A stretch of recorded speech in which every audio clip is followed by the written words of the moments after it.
उपसर्ग और प्रत्यय है बेटा। उपसर्ग और प्रत्यय।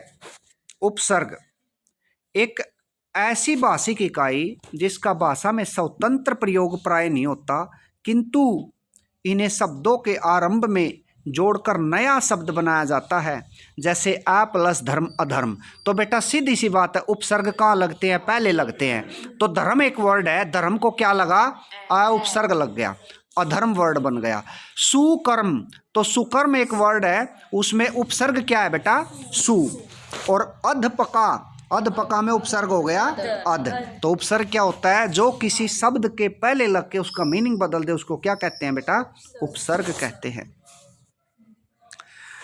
तो हिंदी में 3 प्रकार के उपसर्ग होते हैं भाई, देखो कौन कौन से होते हैं। तो हिंदी में 3 प्रकार के उपसर्ग। तत्सम उपसर्ग भाई, ऐसे उपसर्ग बेटा जो संस्कृत से यथावत ले लिए जाते हैं, उन्हें तत्सम उपसर्ग कहते हैं। देखो 2 चीजें होती है, तत्सम और तद्भव।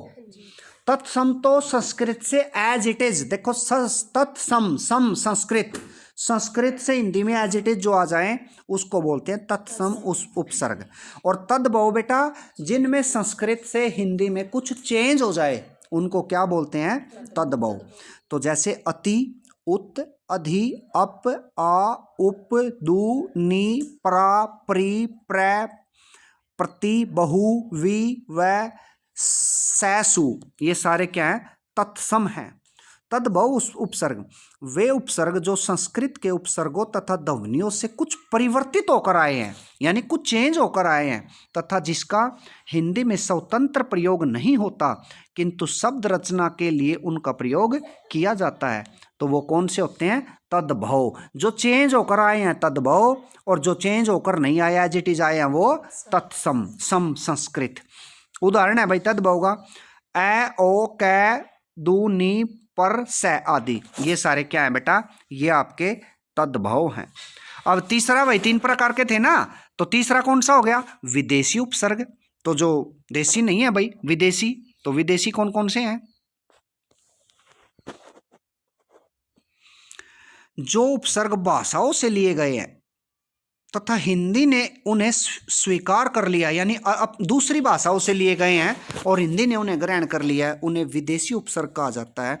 हिंदी में प्रयुक्त होने वाले उपसर्ग ज़्यादातर अरबी तथा फारसी से लिए गए हैं, जैसे अल, दर, बै, बा, बे, ला, ये सारे क्या है बेटा? अरबी या फारसी के उपसर्ग है।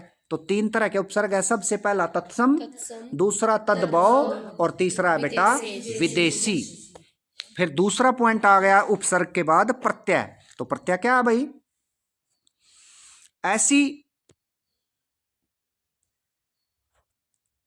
ऐसी भाषिक इकाई है जिसका प्रयोग स्वतंत्र रूप से नहीं किया जाता। उपसर्ग का भी नहीं किया जाता, प्रत्यय का भी नहीं कर सकते भाई। प्रत्यय बाद में और उपसर्ग पहले, बस ये टैग लगाना, इसका उपसर्ग पहले है और प्रत्यय है बाद में। यानी कि प्रत्यय, उपसर्ग तो प्रेफिक्स है और प्रत्यय क्या है? सफिक्स। इंग्लिश में भी देखो ना, तो प्रत्यय ऐसी भाषिक इकाई है जिसका प्रयोग स्वतंत्र रूप से नहीं किया जाता, वरन इसके किसी अन्य भाषिक इकाई के साथ जोड़कर किया जाता है। प्रत्यय 4 प्रकार के होते हैं बेटा। तत्सम, वही संस्कृत वाले, अनीय, आ, आलू, ई, इमा, इष्ट, ई, ए, जीवी, तय, ता आदि।